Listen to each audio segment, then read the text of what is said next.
and it's smarter than you, and it's going to be a hell of a lot smarter than you in 2 years.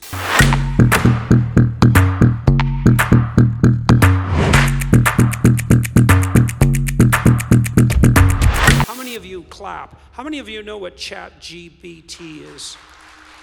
So I'll tell you what ChatGPT is, just so you know, because you need to know this. And I don't know what sort of technological revolution this is. Gutenberg press level? It's something like that. This is a big deal. So this AI system, it's a general language processing model, was released about a week and a half ago. And I went and interacted with it.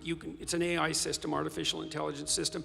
It basically is trained on, well, a massive corpus of spoken and of text. So it's derived its models of the world from the analysis of human speech, essentially. It isn't using real world data yet, but that will be happening certainly within the next year. And ChatGPT analyzes a very large corpus of text, and that corpus is growing all the time. Now, it's already sophisticated enough. I went on to it last week, and I said, okay, some of you know I've written these books, 12 Rules for Life, and then Beyond Order, 12 more rules, because, you know, you can't have enough rules.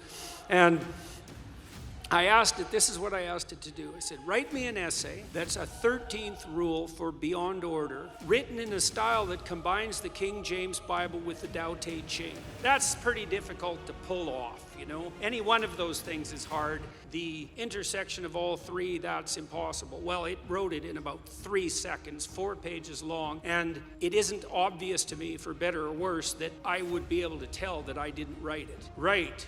Okay, and that's pretty impressive, although, you know, maybe not its relationship to what I've written, but the fact that it could do that grammatically perfectly, right? And quite impressive philosophically. I also had it write an essay on the intersection between the Taoist version of ethical morality and the ethics that are outlined in the Sermon on the Mount, which it just nailed. Got that dead right. Brilliant. Again, it took it about 3 seconds. There was a computer engineer who purported to work for Tesla. He asked ChatGPT, he said, look, I work for Elon Musk, but I haven't been doing much for the last week, so I need you to write me 10 bullet points about what I probably would have done as an engineer at Twitter. What 10 things did I do last week that were productive and valuable? And, oh, if you don't mind, write me the accompanying computer code that goes with each project. And it did that too, 3 seconds, and the computer code works, right? And so, okay, so that's already there. So then a university professor did this. He thought, oh, that's interesting. Any student will be able to write any essay on any topic with ChatGPT. And someone gave it an SAT, by the way, and it scored about as well as the average student in a well-functioning public university. So that's how smart it is. So that's basically an IQ test. He said, write me an essay, gave it a topic, wrote the essay. He said, now grade it. Said if we can automate the students, we should be able to automate the professors too. And so it provided a complete comprehensive analysis of its own essay with grade. It wrote, someone else asked it, write the screenplay and describe the characters for the next $900 million Hollywood blockbuster. It's like, bang, plot, characterizations. Then someone else took the descriptions of the actors and said, generate photorealistic computer images for each actor. And all the AI systems could do that. So I'm going to tell you what's going to happen next. This is going to happen this year. So get ready. Okay, so now we have an AI model that can extract a model of the world from the entire corpus of language. All right, and it's smarter than you.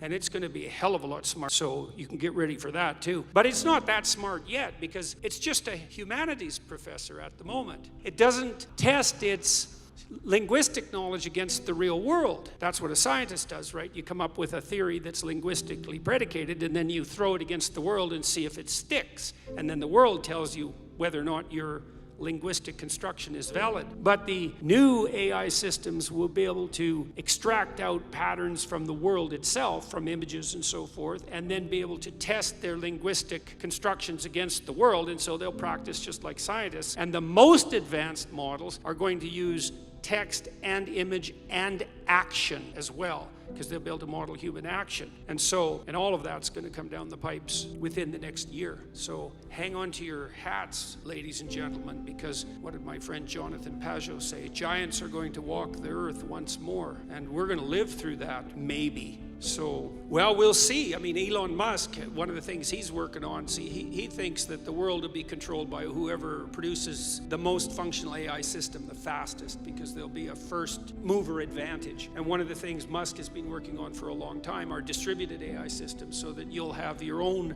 artificial intelligence to protect you against, well, let's say against Google's artificial intelligence, for starters. Yeah, or the CCP's artificial intelligence, because you can bet your hat they're working on that about as fast as they possibly can.